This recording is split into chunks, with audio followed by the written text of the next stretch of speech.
Hello बच्चों, let us read this question. This question says, if velocity in third orbit of hydrogen atom is v centimeter per second, then number of revolutions per second around the nucleus in this orbit is approximately given by. और हमारे option हैं option A 3 into ten to the power minus 7 v, option B 137 v, option C v by 30, option D v by 3 into ten to the power minus 7. So इस question में कहा गया है कि अगर हाइड्रोजन एटम के third orbit में जो वेलोसिटी है वो है v centimetre per second, so number of revolution per second around the nucleus in this orbit हम किस एक्सप्रेशन से बता सकते हैं.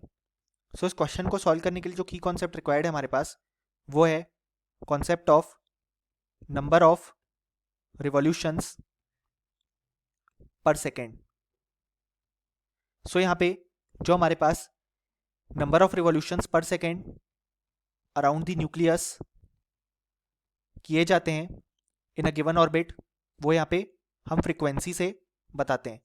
सो यहाँ पे जो हमारे पास फ्रीक्वेंसी ऑफ रिवॉल्यूशन का फॉर्मूला होता है वो होता है यहाँ पे velocity v upon circumference 2 pi r n for that given orbit, और जहाँ पे वेलोसिटी भी उसी ऑर्बिट की होती है.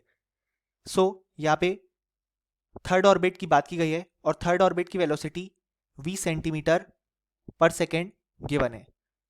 अब यहाँ पे अगर हम वैल्यू पुट करें तो 2 मल्टीप्लाइड बाय पाई की वैल्यू हो जाएगी 3.14, और रेडियस ऑफ थर्ड ऑर्बिट को हम लिख सकते हैं 0.529 multiplied by N square by Z angstrom, जहाँ पे एन डिनोट करता है ऑर्बिट को और जेड डिनोट करता है यहाँ पे एटॉमिक नंबर को. सो अगर हम यहाँ पे इस फॉर्मूला को फर्दर लिखें तो जो फ्रीक्वेंसी एफ हो जाएगी वो हो जाएगी v upon 2 into 3.14 into 0.529. N की वैल्यू जब हम 3 पुट करेंगे क्योंकि थर्ड ऑर्बिट है तो वो हो जाएगा 9 अपॉन 1, और एंगस्ट्रॉम को हम लिख सकते हैं 10 to the power minus 10 metre. So अब हम लिख सकते हैं frequency is equal to v upon, जब हम इसे सॉल्व करेंगे तो ये हो जाएगा 30 into 10 to the power minus 10 metre. But यहाँ पे हम सर्कमफेरेंस को सेंटीमीटर में पुट करेंगे क्योंकि वेलोसिटी सेंटीमीटर पर सेकेंड में गिवन है. सो सॉल्व करने के बाद जो वैल्यू आएगी वो आएगी v upon 3 into 10 to the power minus 7, और फ्रीक्वेंसी की यूनिट होती है हर्ट्स या सेकेंड इनवर्स. सो इसके अकॉर्डिंग जो हमारे पास करेक्ट ऑप्शन हो जाएगा वो हो जाएगा option D v upon 3 into 10 to the power minus 7, और option A B and C incorrect हो जाएंगे.